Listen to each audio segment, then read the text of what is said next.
সুপ্রিয় দর্শকবৃন্দ, সবাইকে শুভেচ্ছা ও অভিনন্দন।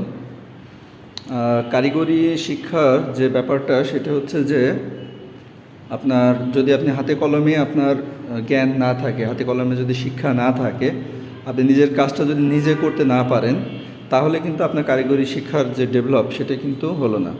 তো এই কারণে আমাদের কারিগরি শিক্ষা ডেভেলপমেন্টের জন্য আমরা Nobel polytechnic and textile institute ছাত্রছাত্রীদের সরাসরি বিভিন্ন প্রজেক্টে কিন্তু আমরা নিয়ে যাই, এবং সেখানে নিয়ে যাওয়ার পর তারা সরাসরি সেখানে কাজ করে একদম হাতে কলমে, এবং সেখান থেকে সেই জ্ঞানটি তারা কিন্তু বিভিন্ন সময়ে তাদের বাস্তব জীবনে প্রয়োগ করতে পারে। এবং চাকরির ক্ষেত্রে বিশেষত যারা দেশের বাইরে চাকরি করতে যেতে চায় তাদের কিন্তু এই বিষয়গুলো অত্যন্ত প্রয়োজন হয়, যে এই বিষয়গুলো শিখে তারা যাতে করে বিদেশের মাটিতে তারা অনেক ভালো জব করতে পারে।